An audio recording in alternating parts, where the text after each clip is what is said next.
Trainees को भी विशेष बधाई देता हूं, जिन्होंने आज कोवेटेड विंग्स अर्जित की है।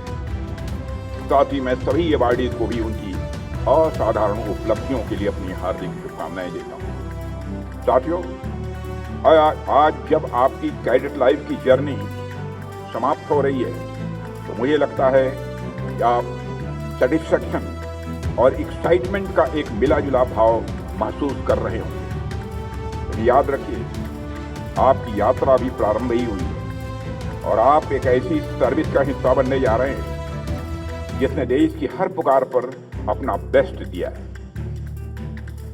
एक ऐसी सर्विस जिसने 1947-48 में श्रीनगर एयरलिफ्ट से कश्मीर में युद्ध की दिशा ही बदल दी, जिसने 1971 में ढाका पर निर्णायक हवाई हमलों से मात्र 13 दिनों में एक नया इतिहास लिख दिया। आप उस सर्विस का हिस्सा बनने जा रहे हैं। इंडियन एयरफोर्स हमेशा भारत की ढाल और भारत की तलवार बनकर रही है। हाल ही में ऑपरेशन सिंदूर में भी हमने यही भावना आप सबके अंदर देखी है।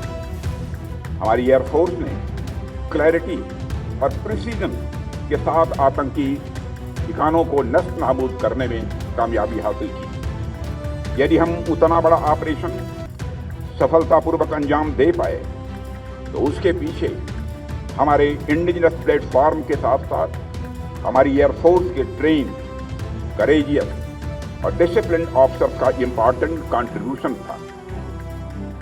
निश्चित ही भविष्य के ऑपरेशंस में भी हमारे एयरफोर्स की यही भूमिका देखने को मिलेगी, ऐसा मेरा विश्वास है। साथियों, आमतौर पर अब तक युद्ध में 2 वेक्टर्स रहे, पहला सैनिक और दूसरा उसके इक्विपमेंट। लेकिन आज के युद्धों में कई बार सैनिक हमें सामने दिखाई ही नहीं देता, और जिस हथियार से आक्रमण किया जा रहा है वह भी सामने नहीं होता है। न तो सैनिक है, न तो इक्विपमेंट है।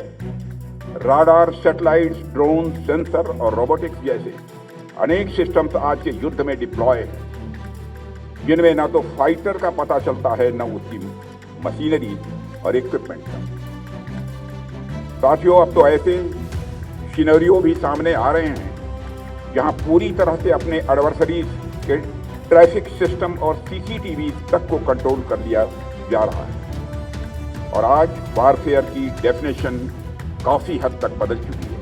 साथियों, आपका यही विजन एक राष्ट्र के रूप में 2047 तक हमें विकसित और मजबूत राष्ट्र बनाएगा। मैं air chief marshal AP Singh को विशेष बधाई देता हूं।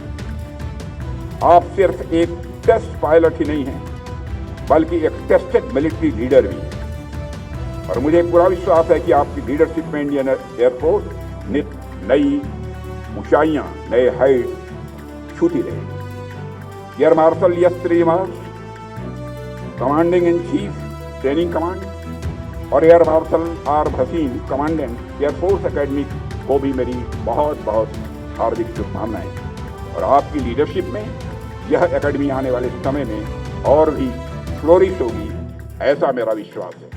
इसी के साथ आप सभी के उज्जवल भविष्य की ईश्वर से प्रार्थना करते हुए मैं यहीं पर अपना निवेदन समाप्त करता हूं।